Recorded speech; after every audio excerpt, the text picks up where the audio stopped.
Assalamualaikum warahmatullahi wabarakatuh. Kami dari kelompok 11 dari kelas mata kuliah algoritma dan pemrograman 2 dari kelas G. Sebelumnya perkenalkan, nama saya Salsa Zanuba Arifah Kapso, NIM 202410103037. Dan juga teman saya. Perkenalkan, saya Alvin Abner Tumaliang dengan NIM 202410103045. Langsung saja ke penjelasannya. Di sini kita mengangkat aplikasi berjudul Surabaya Bus Stop. Langsung saja ke penjelasannya. Saat berpergian jauh, orang-orang seringkali lebih memanfaatkan angkutan umum untuk melakukan perjalanan. Salah satu angkutan umumnya adalah bus. Seringkali terjadi para penumpang masih kebingungan untuk turun di halte mana, terutama jika belum pernah menaiki bus. Program ini menyediakan layanan untuk mengetahui tempat turunnya halte di daerah kota Surabaya yang akan kita tuju dalam kereta. Untuk memperoleh layanan ini, pengguna harus selalu terhubung ke internet dan selalu memperbarui posisi mereka. Permasalahannya adalah jika pengguna tidak bisa memperbarui posisinya dikarenakan tidak bisa terhubung ke internet, maka program ini tidak bisa berjalan dengan semestinya. Program ini akan berjalan jika pengguna memasukkan alamat atau nama halte yang ingin dituju. Aplikasi secara otomatis akan menuliskan halte yang ingin dituju. Aplikasi secara otomatis akan menuliskan halte apa saja yang dilalui untuk menuju halte yang dituju tersebut. Setelah pengguna memilih fitur-fitur dalam layanan Surabaya Bus Stop. Selanjutnya akan dijelaskan oleh teman saya. Ya, jadi untuk Surabaya Bus Stop ini kita menggunakan algoritma shortest path. Shortest path atau jalur terpendek adalah jalur optimum yang dapat diselesaikan dengan menggunakan Grab. Jalur ini biasanya ditentukan oleh rute yang memiliki total biaya perjalanan paling kecil atau murah. Jika diaplikasikan dengan Grab, maka setiap garis pada simpul titik tidak memiliki bobot berupa nilai. Dan apabila dijumlahkan bobot dari garis yang dilalui, maka memiliki nilai yang paling minimal. Berikut adalah algoritma-algoritma untuk menyelesaikan masalah jalur terpendek. Nah, untuk di sini kita akan menggunakan Dijkstra algoritma. Nah, algoritma Dijkstra biasanya diterapkan pada graf berarah, tetapi selalu benar untuk graf tidak berarah. Algoritma ini menggunakan strategi greedy sebagai acuan untuk memulai langkah pencarian jalur. Tiap langkah akan diambil sisi yang berbobot minimum yang menghubungkan sebuah simpul yang sudah terpilih dengan sebuah simpul lain yang belum terpilih. Lintasan dari simpul asal ke simpul yang baru haruslah memiliki lintasan yang terpendek di antara semua lintasannya ke simpul-simpul yang belum terpilih. Untuk aplikasinya bisa kita lihat di sini. Oke, yang pertama kita akan mengimport OS, lalu kita akan mengimport time serta datetime dan infinite dari NumPy. Untuk pertama kita akan membuat grafnya, yaitu peta jalur. Kita buat peta jalurnya, lalu kita akan membuat tick parent-nya serta peta jalur X sebagai acuannya dengan menginisiasi titik pertama atau startnya dengan 0. Lalu untuk berikutnya akan dijelaskan oleh teman saya. Baik, selanjutnya yaitu fungsi login. Di sini ada global nama, jam, dan juga tanggal. Lalu ada variabel nama yang berisi inputan berupa username.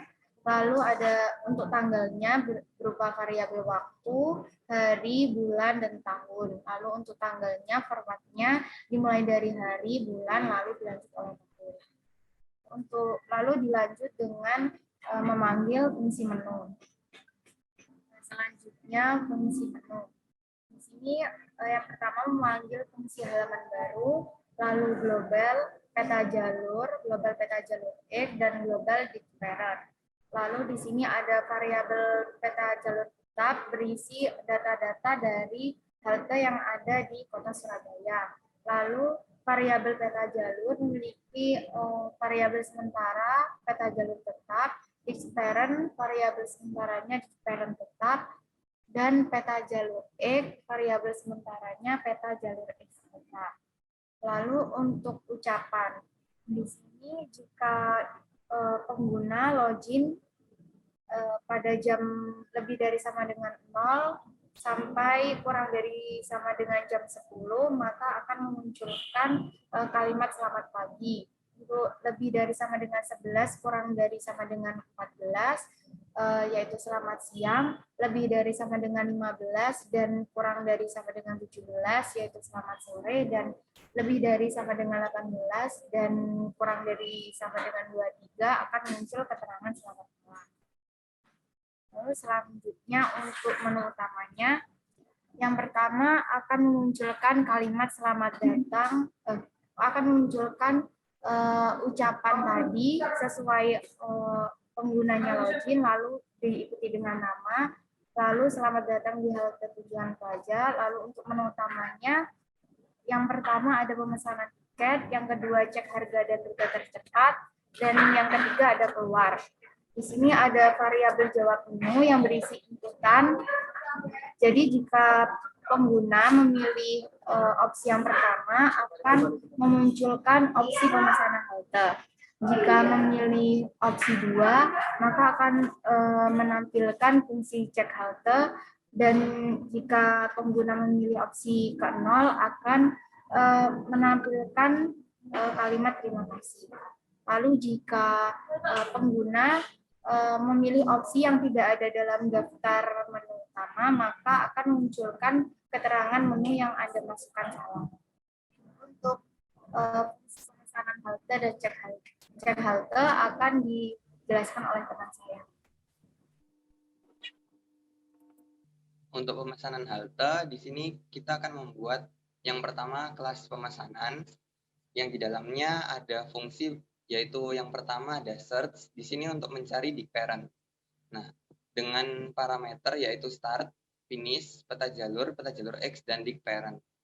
Di sini kita akan membuat variabel sementaranya terlebih dahulu, sama dengan start, lalu kita buat looping di sini, yaitu ketika start X tidak sama dengan finish, maka dia akan melooping data-datanya, dan yang terakhir akan mereturn dig parent. Lalu yang kedua ada fungsi yaitu jalur dengan parameter start, finish, dan search result. Di sini kita akan membuat variabel global terlebih dahulu, yaitu peta jalur X, juga jalur terdekat X, jarak, dan harga. Kemudian kita akan buat variabel X dengan berisikan graf rute tadi. Lalu di sini kita akan tulis finish X sebagai variabel sementara. Lalu backpath, di sini kita akan menggunakan list finish, dan jalur terdekat kita akan menggunakan list. Di sini ada looping, dan looping menggunakan for dengan ketentuan panjang dari sebuah list backpath tadi. Lalu di sini ada header-nya untuk output yang dikeluarkan, yaitu pemesanan tiket, lalu halte tujuannya yang akan dilalui. Jika jalur terdekatnya dia akan melalui 2 halte, maka dia akan memprint halte yang akan dilalui. Jika ada 3 halte yang akan dilalui, dia akan masuk ke halte yang akan dilalui yang ketiga, lalu yang keempat dia akan memasuki yang keempat. Di sini ada perhitungan harganya, jadi jika jaraknya sama dengan 1, dia akan memprint harga 2.000. Jika tidak, dia akan kelipatan tadi, dia akan membagi jarak dibagi 2, lalu hasil bagi yaitu 2 dikali kelipatan. Untuk mencari kelipatan 2-nya, lalu harga 2.000 dikalikan hasil bagi tadi. Untuk output yang dikeluarkan kemudian, dia akan memprint halte yang dilalui tadi, lalu jarak keseluruhan, serta harga tiket. Dan dia akan memasukkan pilihan menu untuk cetak struk dan batal. Jika dia memilih cetak struk, maka yang akan dipanggil yaitu fungsi struk. Dia akan memanggil fungsi halaman baru kembali, lalu dia akan memprint struknya di sini. Struknya kurang lebih hampir sama dengan yang tadi, cuman yang membedakan ada sebuah header struk dan footer terima kasih, serta nama penumpangnya. Jika sudah, dia akan kembali ke menu.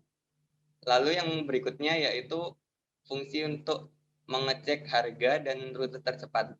Di sini kita akan membuat kelas cek, Lalu fungsi-fungsi yang ada di dalam kelas cek di sini kurang lebih hampir sama seperti pemesanan. Cuman yang membedakan yaitu tidak ada fitur untuk mencetak struk. Itu saja. Lalu tambahan untuk fiturnya yaitu di sini sudah menggunakan upper string. Jadi ketika user memasukkan huruf kecil maupun huruf besar, sistem akan membacanya sama saja. Seperti itu. Lalu untuk demo aplikasinya. Jadi di sini sebelum memulai aplikasinya, pengguna diminta untuk memasukkan username terlebih dahulu. Misalkan di sini nama penggunanya yaitu Joko.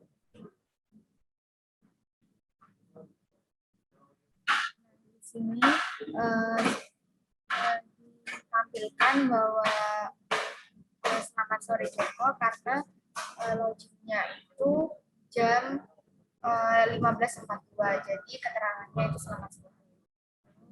Selanjutnya pengguna diminta untuk memilih menu. Kita coba untuk memilih menu yang pertama. Nah, di sini untuk menu pemesanan tiket, pengguna diminta untuk memilih kemana yang akan dituju. Misalnya memilih halte Pasar Kembang.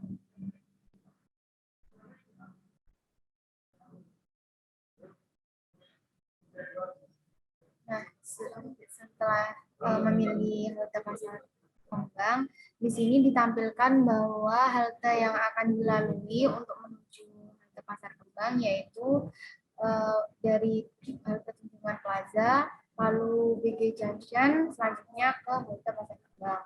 Untuk jarak keseluruhannya itu 4 kilo dengan harga tiketnya 8.000. Lalu jika pengguna setuju untuk memesan tiket, maka pengguna bisa memilih menu cetak struk, opsi yang utama. Dan di sini sudah ditampilkan struk dari pemesanan tiket menuju halte Pasar Kembang. Lalu selanjutnya yaitu ke menu yang kedua, yaitu cek harga dan rute tercepat. Untuk cek harga dan rute tercepat akan dijelaskan oleh teman saya. Ya, yang kedua yaitu cek harga dan rute tercepat. Di sini hampir sama seperti yang pemesanan tiket. Semisal kita akan memasukkan UNESA.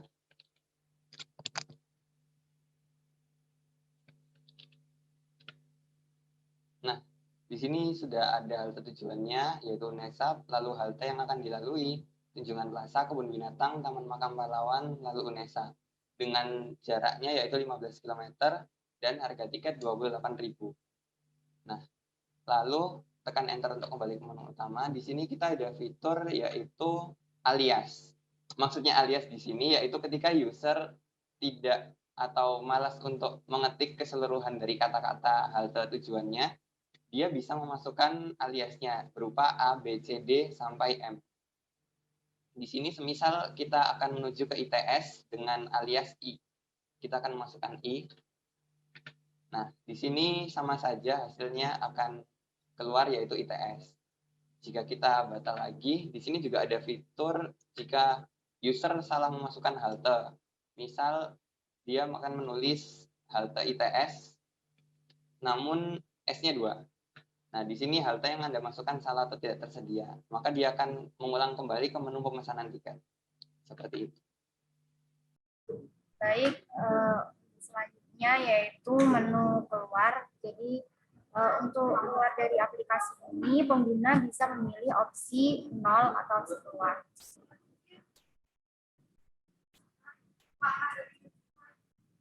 Setelah keluar dari aplikasinya akan muncul keterangan. Jadi mungkin sekian presentasi dari kelompok kami. Mohon maaf bila ada salah kata. Wassalamualaikum warahmatullahi wabarakatuh.